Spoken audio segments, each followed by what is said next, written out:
If your team got guaranteed money, tell them call me. Whoop. Make me say, my. I done been around the world. Yeah, I was made for this. Player Performance with J.A. Cavalier. What's going on, everybody? Welcome to MLB Player Performance, the morning show on this Saturday. It is August the 2nd, 2025. The Shark and the Gun. We are back. We are fired up. August really is the month. We jump off, of course, into football at the end of the month and data-packed MLB. Huge card. Both of us coming off a great night last night. We're going to continue it today. Gunz, what's going on, brother? Yeah, I went 7-2 plus 7 units yesterday. Got to continue the momentum into Saturday. Big card today. Just gave it out to the VIPs, and I have a max bet today. Go to my Telegram day pass, $49. If it doesn't hit, you get my month plays for free. Yeah, this is going to be an absolute beautiful day. Can't wait to break down the game. Shark, let's get into the card. If you guys are in the chat, engage with us. We know it's 8 o'clock on the West Coast. We appreciate you guys getting up early. I got my coffee. We're going to have a great conversation. MLB Player Performance on this Saturday begins now. I lit the bright lights, the type, the crowd lights. Where you at, ballers? Ladies love me and men, they wanna be me. They paid to come see me. Where you at, ballers? Saturdays are for sending it. First game on the card, Interleague Baseball in Tampa. George M. Steinbrenner Field, not the Yankees spring training. Rays displaced this year, and I think displaced after the trade deadline. A lot of funky moves. Dodgers in town with Blake Snell. Blake Snell has not pitched in 2 months. He's coming off of arm inflammation. I did not feel particularly comfortable hearing that. A lot of moving parts in this game. Seems like every show we open up with a game we don't love. We love to talk baseball, however. Gunz, any thoughts? Yeah, in this game, I mean, you got Blake Snell coming back, right? You know, he hasn't pitched since April 2nd, I believe is the last time he started. Dodgers have really showed up when he's been on the mound. Lefty, 2-0 straight up, 2-0 to the over in his starts. Totals in Snell's starts were 6.5 and 8. Having a little bit of a higher total here in this situation. The results in those games were both games did go over at 9 and 11, respectively. And then you most of those overs, if you actually go and delve into the first half of those games, they were virtually the overs were hit in the first half of the game. So maybe we're looking at an angle here on the first half over. And then you got to look at Rasmussen. Rasmussen 5-2 straight up, 6-1 to the under in his last 7 home starts. He is 0-2 in his last 2 home starts as a dog. So he's not familiar in the dog role. He's more familiar in the minus money role at home. But you got to look at the totals in the first 5 on these ones. Tampa's averages 5 run totals per 5 innings versus NL teams and Rasmussen starts. So with the NL, he does tend to get hit a little bit, and Tampa gets the runs for him. So it's a little bit of yin and yang there. The runs do get scored recently in Rasmussen starts, especially in first 5s. He's averaging 5.8 runs in his last 5 starts. So maybe there's some regression here from Rasmussen. He is an under pitcher, but I think in a first 5 window with Blake Snell coming back, you don't know what his arm's going to be like. He may come back a little bit rusty. Tampa Bay may be able to hit him. And of course, Rasmussen does give up runs as well. I think there's an over first 5 look for me on this one. So that's the way I take this one. Dodgers, Tampa over 4.5 first 5. Yeah, I wouldn't entirely disagree. Obviously, we saw an under last night in the game. It did finish 5-0. Dodgers did their part early. It became a pitcher's duel. And as you mentioned, Rasmussen here, just a bit unpredictable and sketchy. That's the conversation with the Rays. I personally have lost a lot of bets with the Rays recently. This team, based on their data, should be better. They have an above-average staff, a solid lineup, a good manager. It just seems like this season is not coming together for them. And it did all start with losing their home stadium to a hurricane last fall. It's tough to play outside of your usual stadium in a minor league park all year. And I think that's just been kind of the story of this team. You know, you talk about Blake Snell. Of course, he did pitch for the Rays the first 5 years of his career. If I was talking basketball with some of my OG guys, they would say, revenge game Blake Snell. I don't know if that's applicable. It's been 5 years. He's been all around the NL West, of course, Padres, Giants, now Dodgers.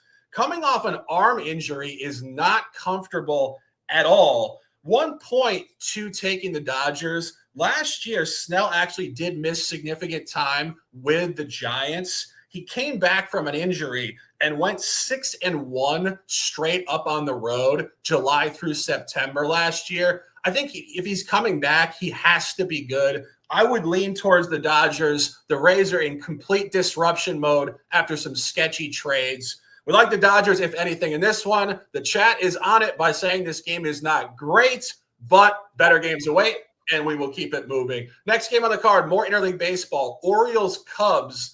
Fox Sports 1 national game, 2:20 in Chicago. Classic afternoon baseball in the summer at Wrigley. We saw it yesterday. The gun was on the under. Very sharp take. It was 1-0. It can't get any lower than that in professional baseball as a final score. I think it's going to flip today. Originally, we were looking at Ben Brown as the starter. Now we're getting Matthew Boyd. Ben Brown, I think, is out of the rotation after the acquisition of Michael Soraka. So Brown will be in the bullpen. We get Boyd today. And the Orioles are throwing Tomoyuki Sugano, first-year pitcher from Japan, 35-year-old. This guy looked great on the road for 2 months. He has been absolutely terrible since. Only way I could look at this game is Cubs by margin, and I think Cubs will really score runs today. Gunz, any thoughts? Yeah, I think it's we're in Wrigley Field, right, Shark? And you have a low total. it's to me, this is just going with the pattern, going with the mode, going with the system, and taking the under in this game. Even though Tomoyuki Sugano has a 5.81 expected ERA with his 4.28 current, he has a high barrel rate, low K rate. A lot of numbers will tell you that, yeah, that's probably where a pitch is going to be due for regression. But Baltimore at 6-1 to the under, and Sugano starts as a dog of +120 or more, and 7-3 to the under in all his road starts this year. So on the road, at least, it is a low-scoring affair. And then you got to look at Baltimore's bats versus lefties. Their numbers are not great at all in terms of getting RBIs, getting hits, and what have you. Then you got Matthew Boyd with the Chicago Cubs. Yeah, this Chicago Cubs batting and team steps up when Boyd is on the bump. 5-1 straight up in his last 6 starts, 8-1 straight up in all his home starts this season. And he's typically a heavy favorite, like he should be in this situation here. And then you got to look at Chicago Cubs, 4-2 to the run line, 6-0 straight up, 5-1 to the under in Boyd's home starts as a favorite of -200 or more too. So with all that being said, as I'm looking at the line right now, I didn't check it this morning, but last night I believe it was -200. And it looks like you're seeing -210s, -225s on the board here. So really, from a money line standpoint, I can't get behind it. It just tells me I think the Chicago Cubs team's going to win by margin. However, low total. I think it's going to be more of a low scoring affair, just like we saw yesterday. Maybe not a 1-0 affair, but I think it goes below the 7.5. So the way I play this, Baltimore, Chicago Cubs under the total 7.5. Yeah, I mean, you've been crushing these totals all year at Wrigley, and you said it. 7.5 is just a notable line. We've seen some of these totals this year get up to 11.5 at this stadium, and I think notably it was a Logan Gilbert road start, an ace quality pitcher, 11.5, 20 runs. Gunz, any more thoughts? Shark, when I originally capped this last night, I was going to take the under at 8.5. It was 8.5 last night, and it went down to 7.5, which tells you the weather coming in, the wind blowing into the park. So balls are going to die, that they should go out of the park. That's kind of what that line's indicating. So when you see the line drop like that in Wrigley on some, I don't know, I wouldn't consider this line is meant for aces, like a Skubal versus Wheeler, which we'll get to in a second. This is not, this basically has to deal with the weather issue in Wrigley today, I believe. Yeah, I agree. And I think there's also just even more dynamic to this game. When you look at Sugano, as I mentioned, he has been absolutely horrendous on the road recently. Since June 8th, 4 road starts, 16 1/3 innings pitched, 31 hits, 9 walks, 15 earned runs, almost 1 earned run per inning. But here's the key point. The Orioles don't give him any run support. So he's terrible. He gets crushed. But the games do go under. And when you look at Boyd here, as I said, Boyd has pitched great at Wrigley this year. And he is an under pitcher, even in his margin wins. And I see the chat all over -1.5 here. but just go back to a couple American League home starts recently for Boyd. Tuesday, June 22nd against Kansas City, 6-0 under margin. Tuesday, July 1st, Cleveland 5-2, also under in margin. Only over in this spot was against the White Sox on Saturday afternoon, May 17th. I'll give you guys a free play in this game. Love Boyd, love the Cubs. Like the Cubs to hammer down on Sugano. The league has clearly figured this pitcher out. Take the Cubs -1.5 and under for the gun. Next game on the card, Royals at Blue Jays, north of the border, game 2 here. Royals off a win last night, 9-3. Noah Cameron at Max Scherzer. Of course, Max Scherzer has been around for about 20 years, and he is not what he was in yesteryear. Speaking of yesteryear, Noah Cameron was in elementary school when Scherzer was pitching in his heyday. He's pitching great now. The Gun and I were talking about this before the show. I think Noah Cameron performs well here. Kansas City's a bye team. Gun's looking at the first 5. Yeah, the way I play this is in the first 5 here. Noah Cameron, the lefty, coming in. He's got a low barrel rate. He's got a low walk rate. So he has the right attributes to be a steady pitcher. And you're starting to see this KC lineup really starting to perform for him. 4 straight wins for Cameron in his last 4 starts. So maybe we're seeing this guy get a little bit of an uptick, and maybe he'll start to get this consistency of winning games. Kansas City is 2-4 straight up in Cameron's road starts. But if you look at the first 5, it's not Cameron's fault. It's the bullpens. It's the bats. They're not showing up for him. He's 4-1-1 in first 5s in that sample size. He's given up 1.16 runs per 5 innings in his road starts. So he's pitched very well on the road. So a little bit misleading outcome there when you actually break it down into first 5s and just in that window when he's been the pitcher. Max Scherzer on the other side, he does have a low expected ERA, but he has a high barrel rate, low walk rate, high K rate. You never know what you're going to get out of him, but you can see in first 5 inning windows, he's given up 3.1 runs per 5 innings this year and 4 runs per 5 innings at home. So looking at these two pitchers, you're going pitcher matchup on this one. I think Cameron has the advantage here. Young guy, lefty, just a better performer than Scherzer is, even though Scherzer, is going to be in the Hall of Fame, I would assume. But I think he's a little bit aged out on this one versus Cameron. I think at least in the first 5 inning windows, you're getting some value here at +120. I think Kansas City gets it done in the first 5 inning window. So give me Kansas City money line +120 first 5 innings. Yeah, I would completely agree. And our guy Turnbuckle Tommy here, great name, by the way, says Jays are trending in the wrong direction. Royals hit much better on the road. We got the chat laying me up for the takes here. The Royals are a bye team. They went to the playoffs last year. They started out lackluster. They're showing momentum. They're finally at 500. But I think more importantly, they are 27-27 on the road, which is actually the 4th best road record in the American League, only behind the Astros, Tigers, and Mariners. So this Royals team is very classy on the road. And as you said, Cameron fits that point as well. This guy's got a 1.0 whip on the road in 35 innings pitched. He's getting no run support.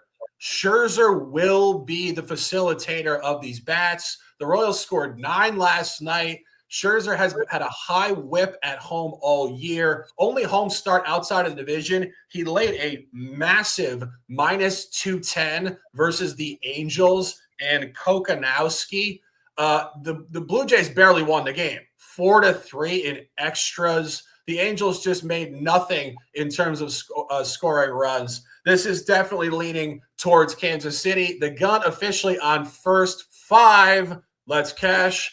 And let's keep it moving. Next game on the card, we're going 3:10 in Colorado. Mountain time, I believe that's 1:10 local. Paul Skeens is local for the first time in his career. Welcome to Coors, Paul. I'm not entirely sure how he's going to perform here. Of course, his stuff is historically amazing. He doesn't really give up a lot of fly balls. Definitely doesn't give up a high barrel rate. Based on all that, the ball should not be flying out of the yard. You saw it last night. The score was 15-10 through the first 5 innings. I thought it was a funky Broncos-Steelers game in the first half with Charlie Batch throwing a pick 6 as a backup quarterback. Guns, we're talking football in a month. We're talking baseball here. Any thoughts? I mean, this is why I had a 2-unit banger on Pittsburgh, Colorado over at 11.5. That was probably easy cash. I knew after the first inning that thing was going to sail over. But you may have a different dynamic here in Coors Field today, especially with Paul Skeens road. Tends to pitch very well. Even though Pittsburgh is just 6-3, they should be 9-0 every time he starts. Last 9 starts, he's only allowed 1 run per 5 innings in those starts. He's 3-2-4 in first 5s, which means the Pittsburgh bats just don't show up for him when he is on the bump. Pittsburgh 5 straight unders in last 5 scheme starts, but the totals average 6.5 and 7.5. The total has exceeded 8 3 times in scheme starts this year. 0-3 straight up into the run line in those positions, and 2-0 to the under in scheme starts when the total is more than 8. So even though the total gets higher in scheme starts, you're still trending to the under in a lot of these situations. And then they have Austin Gomer on the mound. Now, this is not a take Colorado today. If you want to get aggressive on this one, I would suggest you listen to me, because Colorado is 1-7 straight up into the run line in Gomer starts this year, but 5-1 to the under in his last 6 starts. So even though they have these high totals here at 10-12 or 9.5 with Colorado, it seems like when Gomer's on the mound, they do stay very low. Even though Gomer does have a very high barrel rate, he has a low walk rate and a low K rate. I think maybe knowing that we saw an explosion of runs that is kind of uncanny of a Pittsburgh Pirate offense, not so uncanny from a Colorado perspective, even though they got it done in late innings to get the dub.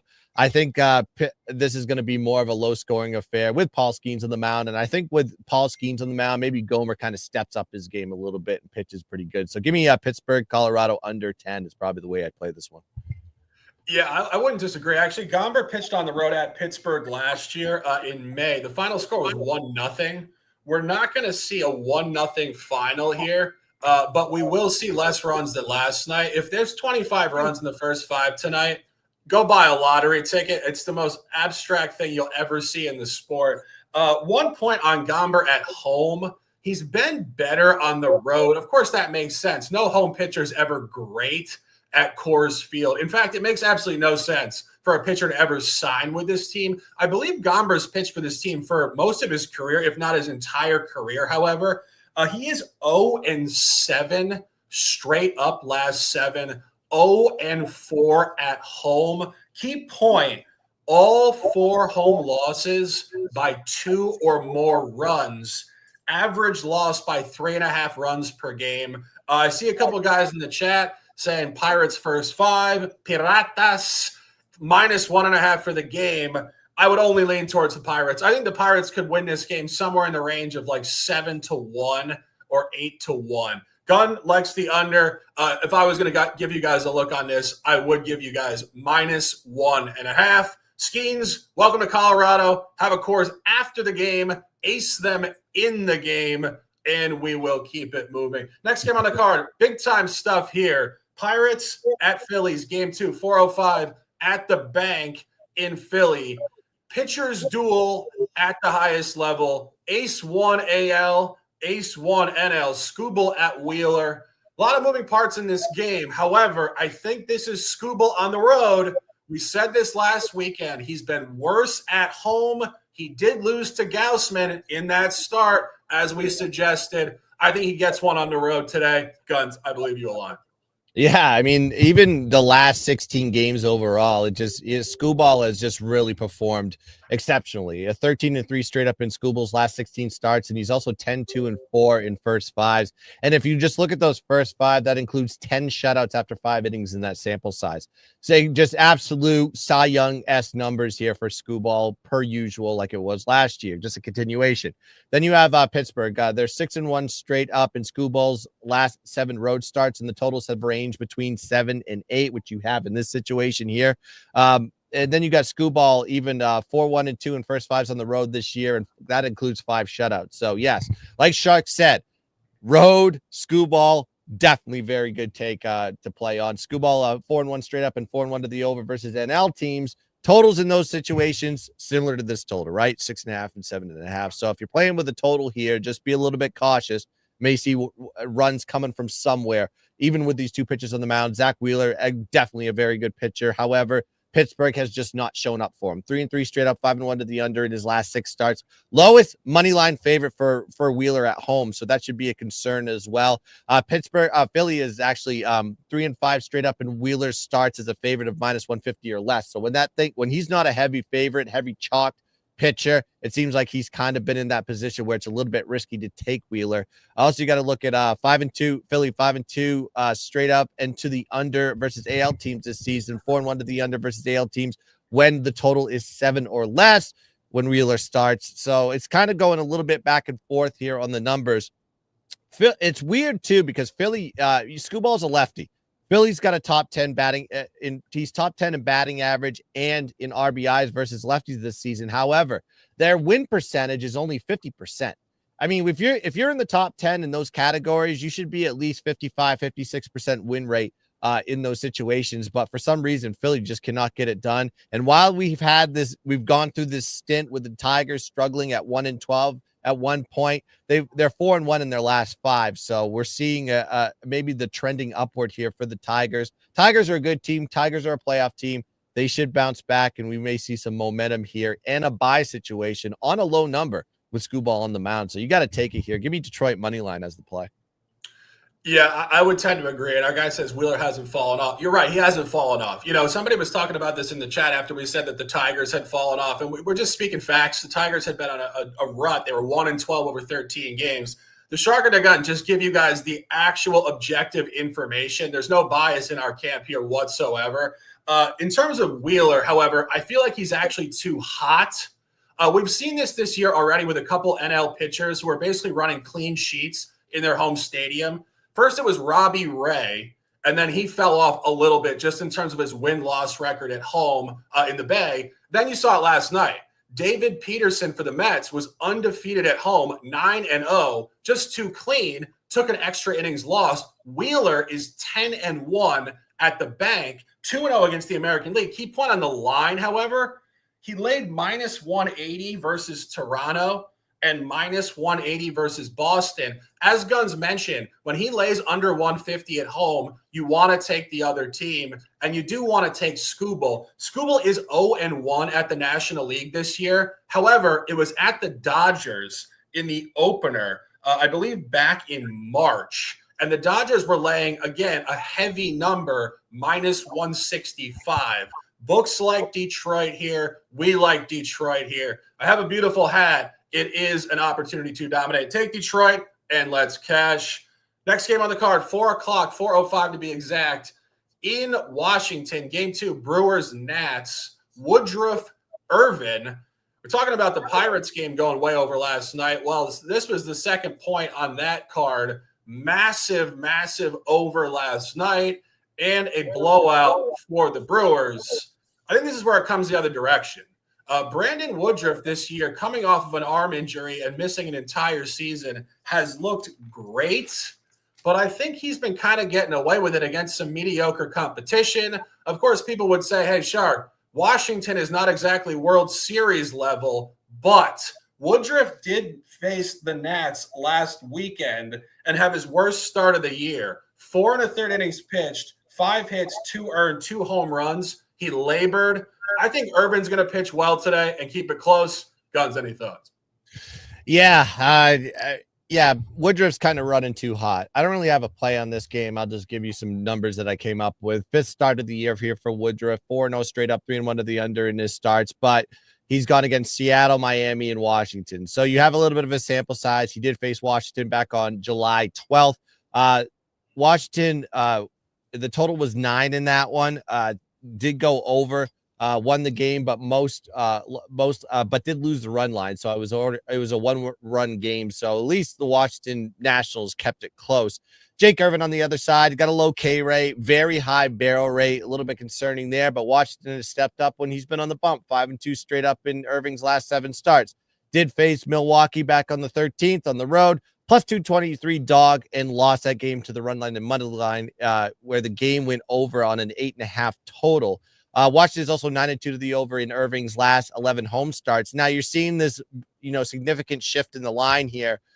Both sides, really. Even on the Woodruff side, he was a heavier favorite when he was at home. Now he's got a little bit of kind of a significant jump here in the line from where he was at home to away. Same thing with Irving.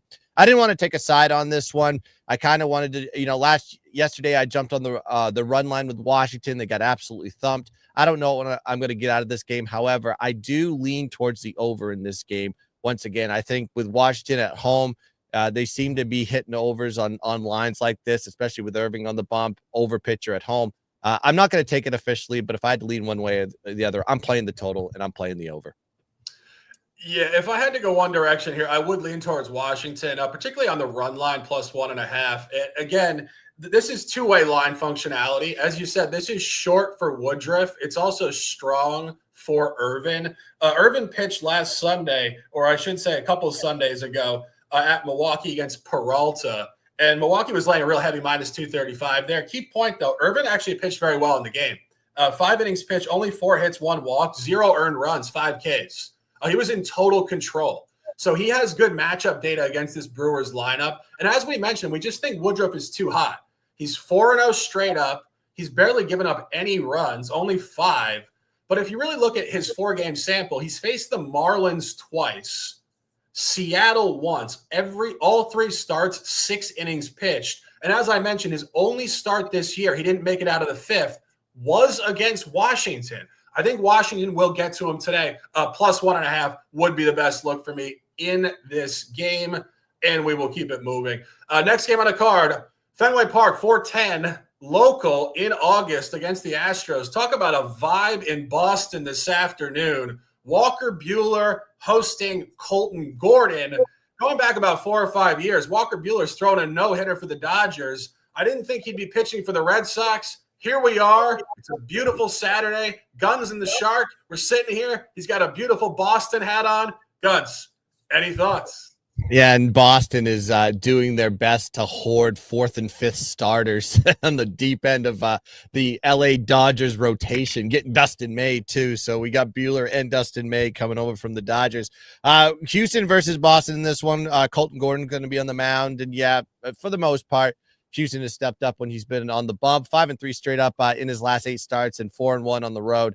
But 5-0 to the under in those road starts. But Walker Buehler's kind of a different animal when he's playing at home, right? You look at his numbers at home, 7-2 straight up, 8-1 to the under in Buehler's home starts. And the totals have been right around this direction, 8.5 to 10. So I think we're looking at 9.5s now.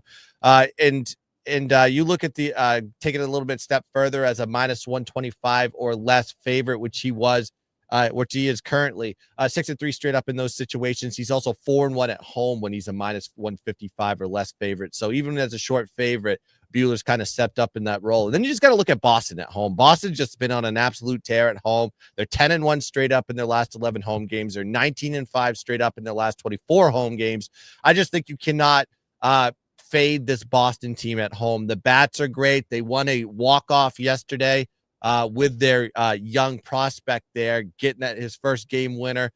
Then you got Buehler on the mound, pitches well at home, and this Houston team is just kind of playing mediocre baseball right now, where I think Boston may be just starting to heat up, getting through this gauntlet of National League juggernauts, getting back into AL play. Got Minnesota pretty good. Now they're going to get Houston here. So I think this is a win for the Boston Red Sox. Go Sox, guys!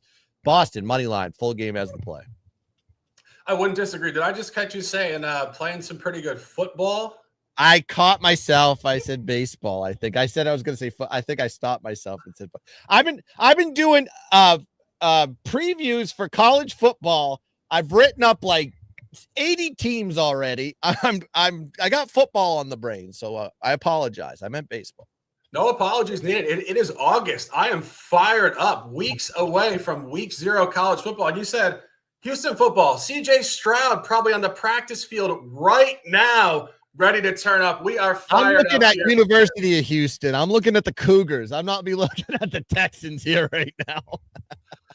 That all being said, it's interesting. I was thinking about it when you were talking about these trades. Obviously, Dustin May and Buehler coming from the Dodgers. The Red Sox love to trade with the National League West. Think about the other side of it, lineup stuff. Mookie Betts, Xander Bogaerts, Rafael Devers, all traded to National League West opponents. Something about Red Sox and National League West, I guess it's the other league and it's the other coast. They say you're not going to see these guys ever again competitively. Gunz, any thought?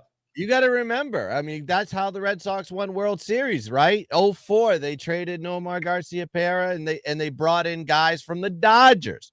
Roberts was part of that Dodger lineup, came over to the Red Sox, won that 04 series, key steals. Sometimes you just got to go with what works, and the Dodger organization, exceptional. So why wouldn't you make deals with them? I totally agree. I think it's just an interesting dynamic because you wouldn't necessarily think Red Sox, Dodgers have anything, to do with each other. But it is 2025, and they certainly do, and we will keep it moving. Next game on the card, I see a bunch of people in the chat talking about this particular game. Divisional baseball, actually only 2 divisional series this entire weekend. This is one of them. Guardians-Twins game 2, 4:10, Cleveland, Ohio. Tanner Bybee hosting Bailey Ober. Talking about Blake Snell coming off the IL. Bailey Ober coming off the IL. I don't love buying Ober in any context, and I hate the Twins right now for these personnel moves. There are some teams that are absolutely terrible, and there are other teams that have extreme upside where the front office let them down at the deadline. The Twins basically gutted their roster. I honestly feel bad for the remaining players. This is a team that won 13 consecutive games at one point in the first half. I think the manager is gone after the season. I think he's really a poor manager. I don't think the players should be held hostage to a poor manager. I can only look towards Cleveland. I know the chat's fired up for Cleveland. So am I. Gunz, any thoughts? Yeah, I think Source said it best. I mean, I like Cleveland today, too. I mean, I'm just not ready to back this Twins team. By the way, this Twins team was supposed to give the Red Sox Joe Ryan and did not. And that didn't come through at the deadline. That kind of ticked me off, but I digress. Moving on to this game, Bailey Ober's going to be on the mound, and really Minnesota has not shown up for him when he's been on the bump. Lost 7 straight. Ober starts 1-6 to the run line as well. So he's not only losing these games, he's getting beat by margin. Then you got Ober, 4.8 runs per 5 innings allowed in his last 6 starts. So yes, this is an Ober problem, not a Minnesota problem. Ober's faced Cleveland back on the 28th of April, plus 107 dog, won that game 11-1 on the 8 total. You're seeing a very different dynamic here on the line, seeing this Cleveland team heavily favored in this spot. Cleveland's won 4 straight Bybee starts, but 2 and 3 in their last 5 Bybee home starts. All those games were outside the division, though. Now you got to break this Cleveland team down. Bybee on the mound. How has he done inside the division? Very well. 6-0 straight up, 5-1 at the run line in those situations versus divisional opponents. So when it's inside the division stuff, this Bybee guy just gets it done. Bybee did face Minnesota at home, minus 129 home favorite in that spot. Won that game. Now a minus 160 plus favorite with Ober on the mound. Gives you all the indication that you need to know. Also, Cleveland 4-1 straight up at home when Bybee is a favorite of minus 130 or more. So this is a good spot to be taking Cleveland. This is a good spot to be taking Bybee every which way. It is juicy. That's why it's just going to be one of my free plays here today, and one of the free plays I'm going to post on social media. Give me Cleveland money line as the play. Yeah, I mean, I would completely agree. As I said, the psychology of these trades is absolutely terrible. These guys have to be completely gutted. And there are some teams, and we're seeing it in the chat, Rays and Diamondbacks being the other two in this conversation, where the GMs just basically gave up on the group. And now these guys have to show up and play 50 more games, looking around kind of like, why are we even here? You want nothing to do with the Twins. And as you mentioned, Tanner Bybee's a great home pitcher. Ober off the injured list, line all over Cleveland. I would have to agree. I will align with the gun on this. Free play, take the Guardians money line, and let's cash. Next game on the card, going to Miami, Yankees-Marlins game 2, Lone Depot Park, Cole Schlittler at Yuri Perez. Interesting matchup here. Schlittler, obviously, in his first campaign. Perez came up a couple years ago at age 20. The guy is projected with immense quality going forward. You saw a crazy game last night, 13-12 Marlins. I had the game on. The Yankees were up 9-4.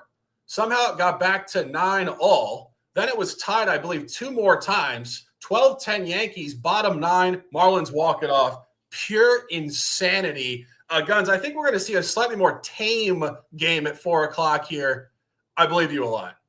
Yeah, I don't know how the Marlins came back. I did give a free play, full breakdown of that one. I thought that thing was dead. And this Marlins team comes back, and the result of the game was basically a week 1 NFL preseason score at 13-12. You would see that. You knew this kicker would miss 2 kicks and they would have 2 touchdowns. That's how it worked in that game. But when we look at these 2 pitchers here, I just think it's going to be a very different story here. A low-scoring affair, and this one was Schittler on the. Is it Scheitler? How do you say this guy's? Schlittler. All right, I'm going to call him Cam. All right, there we go. Cam's got on his 3rd start this year, 3-0 straight up into the run line in his starts. He's only faced the AL team. He's only faced AL teams though, so this is his first National League team. And then he had 2 teams inside the division as well. So unfamiliar territory here for Cam. Then you have New York Yankees, 7-3 to the under when the total is 8 or less on the road this year. That's in 10 positions. So when the score's low, at least when the total's low, it seems like the Yankees are a low-scoring team, especially on the road. And then you got Yuri Perez. Low barrel rate, high K rate, good numbers. He's 4-2 straight up in his last 6 starts, but he's lost his last 2. 5-1 to the run line though in his last 6 starts. So even though the Marlins aren't getting the W's for him in his last 2, they're covering the run lines in those situations. Miami's also 1-2 straight up into the run line, 3-0 to the under in Perez's home starts. Better road pitcher, I'll say that. High scoring game last night, 25 runs. Was it 25 runs scored in that game? I just feel like this one's going to be the polar opposite. And you have 2 pitchers that can really keep the scores low. And of course, the total's telling the story here. It's set at 8 for a reason, and I wouldn't be surprised if it dropped to 7.5. Dropped to 7.5. That's still juicy. I think it's going to be a low-scoring affair. I know there's going to be somebody with boots on the ground at that game. However, you're not going to see runs, unfortunately, if you're going to the game. Give me the under 8 here as the play. Yeah, no, I wouldn't disagree. I do think the only question mark in this game is Schlittler. Very limited sample size in the major leagues. And when we're trying to handicap totals, we're absolutely spot on to the handicap with Perez pitching great at home. I just don't know what we're going to get from this Yankee pitcher. He has been all over the grid. His whip in his last 2 appearances is approaching 2. We might see the Marlins have runners on base early in the first 5. Perez, you give all the great data, but I think even one more point here. In June, which was his first month back from injury, he was not great. 11 earned runs in 16 innings pitched. He really figured it out in July, and I think it'll continue now going forward as he jumps off into his career. He's still only 22 years old. In July, 28 innings pitched, only 4 earned runs. Incredibly efficient. If I had to give you guys a free play in this one, I would advise Marlins first 5. I think Perez is locked in. He's ace quality. He's 6'8", and I think Schlittler will struggle. You saw the game in the late innings yesterday. Anything can happen with these bullpens. First 5 Marlins best look, and we will keep it moving. Next game on the card, the other side of the New York ticket here. This one in Queens, Mets City Field versus the Giants, game 2. 2 pitchers from, I believe, Japan, actually Taiwan and Japan. Kai Wei Tang at Kodai Senga. Interesting game here. You saw an under last night. It was a pitcher's duel. It went to extras. I think you're going to see more runs this afternoon. Gunz, any thoughts? Yeah, it feels like I look at these 2 pitchers. I don't know if I'm looking at a Major League Baseball game or a KBO matchup. I have no idea on this one, but yeah, Kai Wei Tang. I don't think there's any data on him, right? Is this his first appearance with the San Francisco Giants? First start of the year. No data on this one, but you have Kodai Senga. You do have data on him. High walk rate, expected ERA is 3.64 on a 2 current. So there should be some regression coming from him, but the Mets have really showed up for him. 9-1 straight up in his last 10 starts, 7-1 straight up at home. 62 in the under in Senga's home starts, and you see a common total at 8.5 in a lot of those cases, which you do see here. You have the Mets 3-1 to the run line, 4-0 straight up in Senga's starts as a favorite of minus 200 or more. Heavily juiced here for Senga, so the side is kind of washed out for me. I don't have an official play on this one because I don't really have any data on Tang. So as much as I want to take the under on this one with the Mets, I only have it one-sided. I don't have it both. So I'm going to pass on this game completely. Yeah, as you said, Senga has had runners on base recently, and this guy Kai Wei Tang, first appearance of the year. Last year, 4 appearances. He did struggle mightily. 12 earned runs in only 11 innings. And again, I just think this is a reversal from last night. You do see this a lot in these games. We just told you wild Miami versus Yankee game, probably more of a pitcher's duel today. I think this is the opposite pitcher's duel last night. I think it's going to be wide open.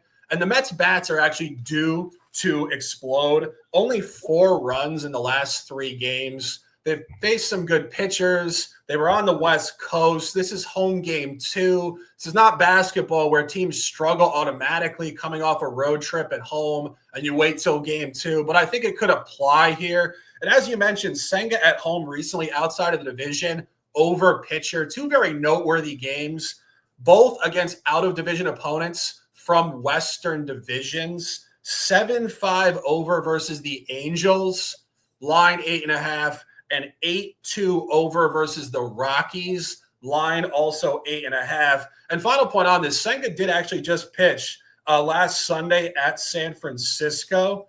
The final score was 5-3 Mets.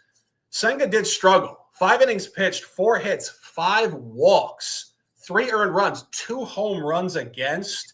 And this is line functionality. The line in that game was 8. It pushed. This has moved up to 8.5. This is a great look in the over. Take the over in this game, and let's cash. Next game on the card, only other divisional series this weekend, Rangers-Mariners, game 3. Mariners already up 2-0 in the series. Gunz and I were here midweek, and we told you, take George Kirby at home. He will hammer Kumar Rocker.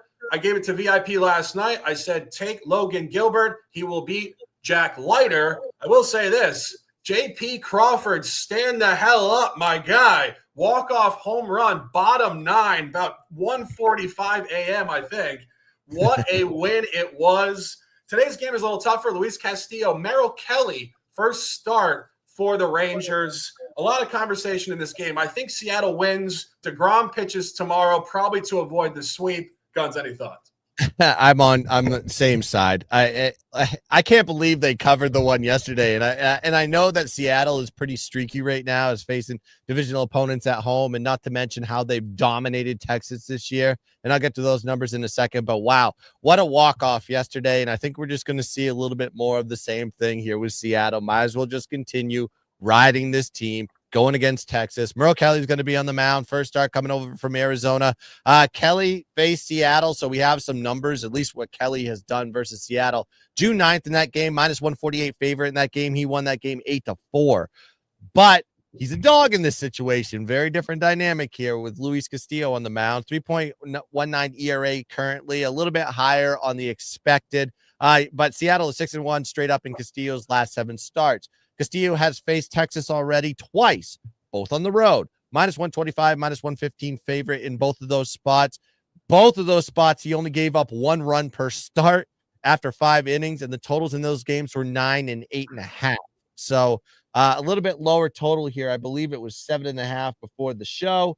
Yep, still 7.5 on the board right now. And you just got to look at Seattle.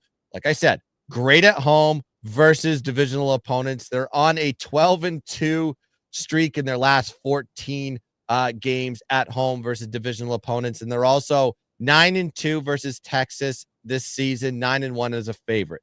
So this is one of those situations we just got to start backing this Seattle team, at least versus divisional opponents at home, and especially against Texas here. Low total, which means I think there's going to be a low-scoring affair. Even though Merrill Kelly kind of new to Texas, he on the road in these situations, even as a dog, he doesn't give up a lot of runs, like 1 or 2 runs per 5 innings in those situations. So I think it's going to be very low scoring here, at least in the first split of the game. So I lean towards the Texas Seattle under first 5. I think you can get it at 4.5 or 3.5, depending on what books. Maybe you just got to shop around for it. And then I also like Seattle here, minus 120 for the full game. Just ride the trend here. Seattle will get it done today. Yeah, I would agree. And as you mentioned, this is really good data. When I first capped this, they flipped from DeGrom overnight. I was really looking at the under, but it is good line functionality. As you mentioned, 2 road starts for Castillo. The lines were 9 and 8.5. This is 7.5. This would be an under game. And just one point on Merrill Kelly. We've mentioned this before, but this guy didn't make his professional debut until around age 30. He, of course, college baseball, then minor league. He pitched in the KBO for, I believe, 3 years before making his debut. And what that really means is he's just a grinder. He has a great mentality about him. To be honest with you, it reminds me of Derek White in the NBA. Obviously, unheralded guy, didn't get drafted, and then eventually makes his way to the Celtics, and he's on the freaking dream team. We're not going to say Merrill Kelly is like that, but Merrill Kelly did play for Team USA, actually, I believe, in one of the last baseball cups. So there you go. That's why you listen to MLB Player Performance. You're hearing corollaries, Derek White and Merrill Kelly, first time ever. Welcome to the show, people. But I will say this. The guy travels well, and he won't find disruption after a trade. He's a professional. He will fit right in. Under is the best look in the game for me. Gunz also likes Seattle, and we definitely look to buy Texas tomorrow to avoid the sweep, and we will keep it moving. Next game on the card, we're going primetime games here. National game, 7:15 Fox, Braves, Reds. These teams played a couple in Cincinnati. Now they travel to Bristol Motor Speedway in Tennessee to play a baseball game. I guess they're going to be playing this game on the infield somehow. I have no idea, unless there's a baseball stadium on the outskirts. Gunz and I talk about this all the time. When you find something that is off-grid, where there's really no environmental analysis that we've seen before, just stay away from this game. I have absolutely no idea. Gunz, can you save us, or is this complete trash? I think there's a way to play this, and I think it's probably on the total. Not the highest confidence as far as weighted units on this game, but I think there's some validity in taking the total. Spencer Strider on the mound, high K rate, high walk rate, high barrel rate. So you would think that he would be an over pitcher. However, no, he's not. Atlanta's just 2-4 straight up in Strider's last 6 starts, 2-5 straight up, and 5-2 to the under in his road starts. All as a favorite in those situations. He's terrible in first 5s as well. 1-5-1 in those situations on the road. He's going against Chase Burns. Chase Burns, not a great pitcher as well. He's 1-5 straight up, but he's 5-1 to the under when he's the starter, and 0-5-1 in first 5. So you have really 2 bad pitchers in first 5 inning windows. I think in this game, a little bit probably a low scoring affair. Seeing the low total here at 8.5, that kind of structures towards unders for both pitchers for that matter. And I think that's the way I would only play this game. Kind of matches each other. I think it's going to be low scoring affair here. So if I was one direction or the other, I would just take the under a pass. Yeah, honestly, this is just all over the place for me. Obviously, they play some games in cornfields. They play at the Little League World Series. This is at a freaking racetrack. I have absolutely no idea. This guy, Chase Burns, a high prospect. Our guy's talking about K's over 8, I believe. That seems really high. What's the price on that? That's got to be plus odds, right? Like plus 200 at least. I would imagine that is incredibly implied. It's got to be. It's plus money. I'm seeing his over rate now on FanDuel is 7.5 Ks, and really? That's plus 120. That's plus 120. So I think you're probably looking at some plus money if you're taking 8 Ks. Yeah, I was going to say that's a really interesting line. In terms of actually reading the line, like guys saying it's too high, this and that, we always say, well, why do the books have it that high? Like there's got to be a reason. They're not giving you free money on the under in theory. This guy's got great stuff. Obviously, he is a bit of a K machine. I do also think that this stadium could lean towards an under, like Gunz said, the pitchers being in control, these hitters really having no experience in the environment. Just a very noteworthy line. I don't really have a take on it, but I think it's very high. So I think he might actually get to 8 or 9. He has a high K rate. I'll give him that. I mean, his numbers are, he's got a high walk rate and a high K rate. So it's kind of a little bit of a yin and yang on that one. Barrel's pretty much average, but good fastball velocity. So maybe that's probably why his K rate's that high. So we may see some strikeouts there. I don't know. I'm not a prop guy. You have to ask the prop master about that one, Luke. Yeah, it's too bad Luke's not here. I'm sure you'd have an angle on that, but definitely an interesting conversation. Tough game. We will keep it moving. 3 games late night tonight. First one in Sacramento, Athletics Diamondbacks, game 2. Zach Gallen at JT Ginn. Gunz and I were here last weekend or the week before. I forget what it was. And we said JT Ginn is a high upside pitcher. He is from Mississippi now, of course, with the A's. Zach Gallen has been awful this year. I said it about the Twins. I'll say it about the Diamondbacks. They are absolutely gutted. We have faded them numerous times recently. They acquired Naylor, then they traded Naylor. They just traded Suarez. I couldn't believe they traded Kelly, to be perfectly honest. Talk about mailing it in. Gallen's basically mailed it in all year. I think the A's continue upward momentum tonight. Gunz, any thoughts? Yeah, I like what David B said here. He goes, Gallen gives up 4 home runs every game. I know he's being a little overinflated with his opinion on that one, but it does make sense because Gallen has a very high barrel rate. So he does get rocked when people put contact on the ball when he's pitching. 4-1 to the over in his road starts too, last 5.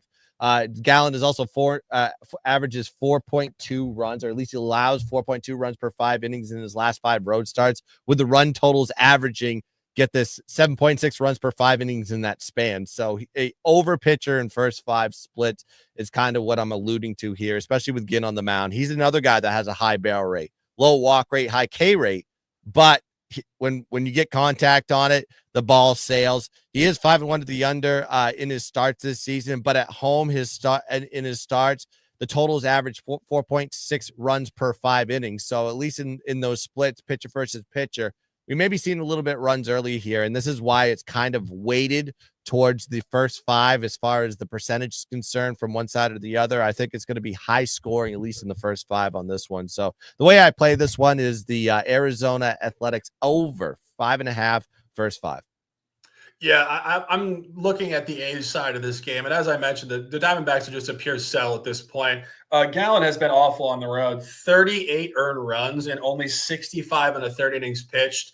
And I think very precisely, his road wins this year were at the Yankees, Mets, Braves, Rockies, and Padres. What that is, that's 3 teams on East Coast time outside of the division and 2 divisional games. And why that matters is it's psychology. Gallen grew up in New Jersey. He went to college at UNC, Chapel Hill. So clearly when he comes east, he finds focus and he's very comfortable in that time zone. Going outside of the division to American League opponents, not in the East, 2. At White Sox, 7-3 loss.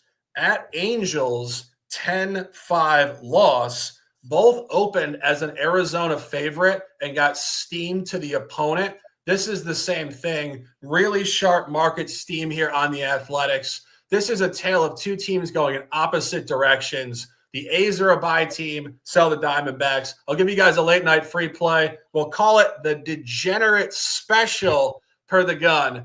Take the Athletics in this game on the money line. Gunz, I know you're laughing. Join me for this one. I would only take the A's or pass, but like I said, I'm focused on the total on this one.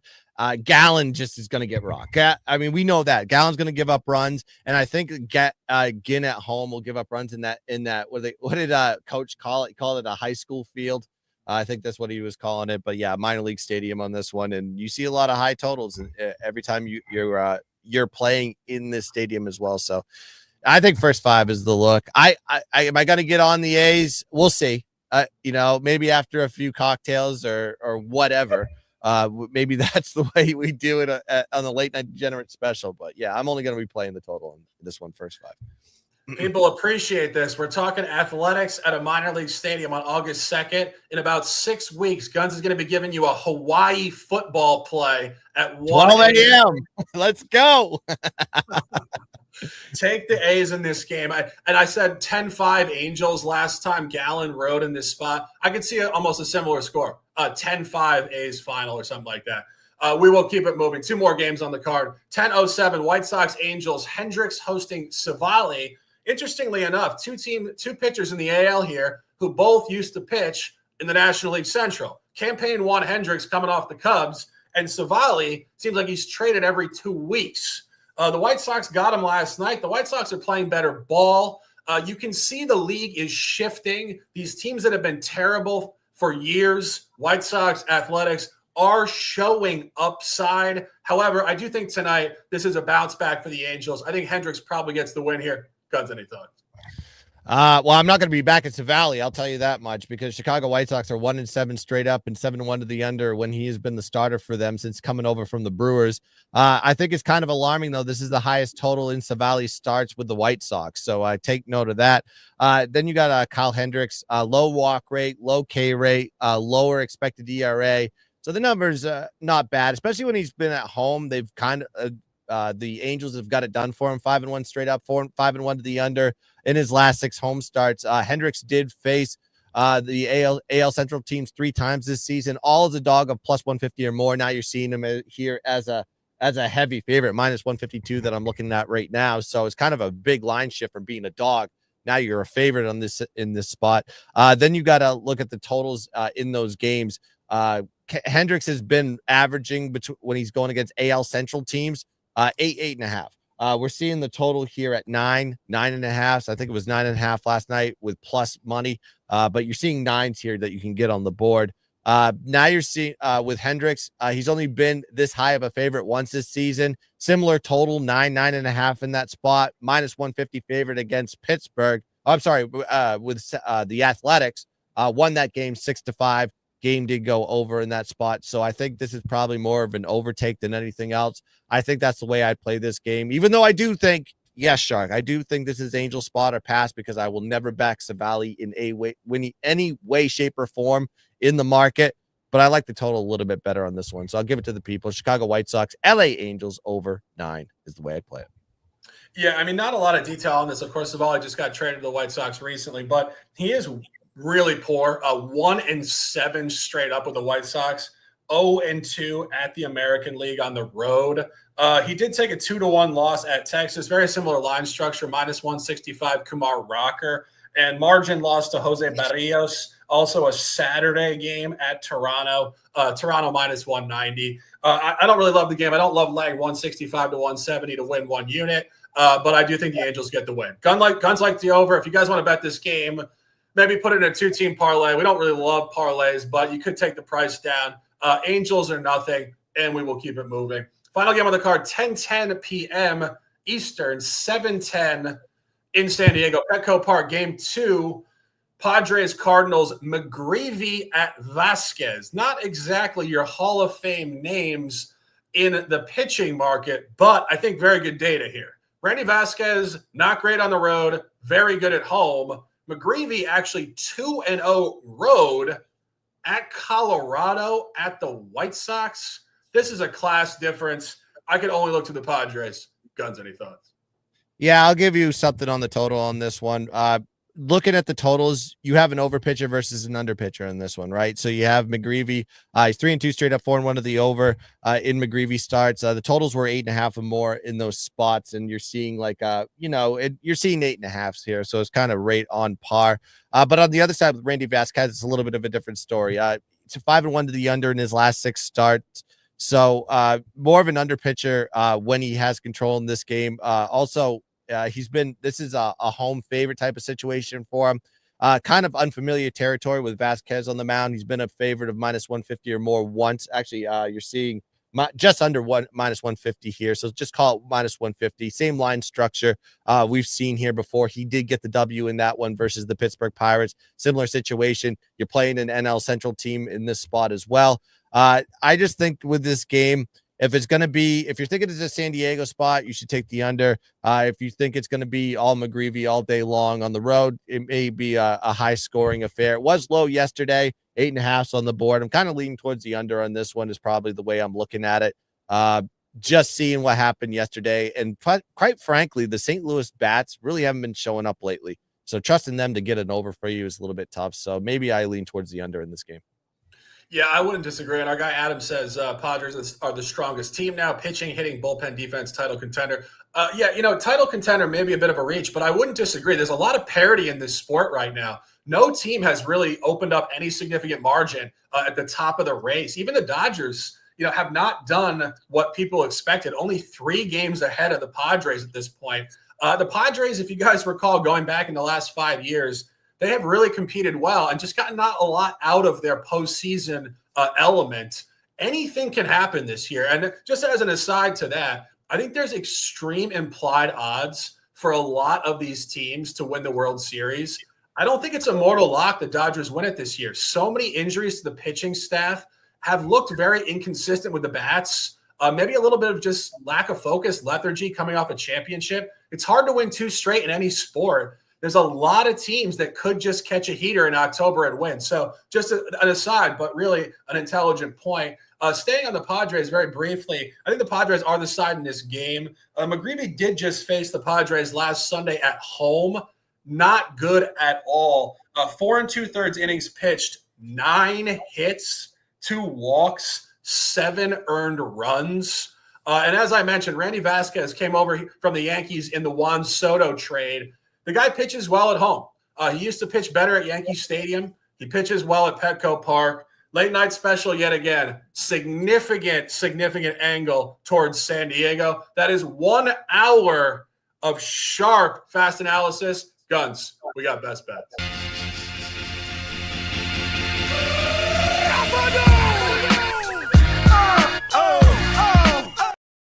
Saturdays are for sending it. August the 2nd. Gunz picks, best bets. Yeah, I'm just going to ride the well. Got to be going with Seattle in this one. Money line -120. I think it's great value here with Castillo on the mound. Merrill first start. Probably a little bit nerves there. Also leaning towards the under in the first 5 in that game. But the other best bet, of course, I think this is a Cleveland spot all day long. Cleveland's going to get it done versus Bailey Ober and a feeble Minnesota Twins team. So I think Tanner Bybee -160 is the way I would play this game. So those are the 2 best bets I got. Yeah, I'll give you guys 2, and we'll give 1 alignment. The last time that Gunn and I aligned, we did cash. It was the White Sox midweek at home against the Phillies. Take the Cubs run line -1.5 and take Cleveland. The buy hat is engaged money line. Great show. Love to do it with the Gun. Absolute fire. We appreciate you guys in the chat. Gun's give us some words, and I'll close it out. I just want to answer Aaron Curry's question. He says Guardians F5. The problem with the F5 here is like the numbers. I think Bybee's like 2-5. He's winning the games, but he's 2-5 in first 5. So sometimes he doesn't have the lead, and Cleveland kind of gets it to him late. I would stay away from the first 5. Just go and take it full game. Cleveland will get it done at the very end, whatever the score is after 5 innings. So that's the way I'm just telling you to avoid the first 5 on that one. I think that's a little bit trappy for me. Soares loves the Padres play today. Of course, I'm leaning towards the under. And that's the show, right? No parlays. We're going to do a parlay. No parlays today, boys. This is Saturday. All right, let's shout out to everybody in the chat. Shout out to everybody that's joined. Make sure you hit the like button on the videos, and make sure you get into the comment section. Drop a few comments as well. That helps the algorithm work. That helps everybody to enjoy the Shark of the Gun and grow this channel to the rafters. And also check us out on Telegram, Why Lose Guns, Why Lose Shark, and check us on all social media platforms at GUNCPICKS on Instagram, TikTok, Facebook, LinkedIn, whatever you want to put on any social media platforms. And of course, check out Shark on X, Sharks and Sports 88. But that's going to do it here. And also, Max Bet. I got a Max Bet today, and I didn't even give it out on the show. You got to go check it out. $49 for the day pass. And if it does not hit, you get a month of my plays for free. So go check that out on my Telegram. The link is in the post. Let's go. Yeah, absolutely. And of course, our guy Panda says, join their VIP. Great picks. We do this in immense detail. When you guys watch the show, you hear how much work we put in. We appreciate you guys getting in VIP, all the top plays. I will have 9 or 10 today as well. Have a great Saturday afternoon, and let's dominate. For J.A. Cavalier cashing tickets around the world, the prop master Luke Shuey, week 1 with his 3rd son. Congratulations. And Coach Rick. He is the Gun. I am the Shark. Stay strong, stay fast, stay disciplined, and let's dominate. Cut my life into pieces. This is my last resort. Suffocation, no breathing. Don't give a fuck if I cut my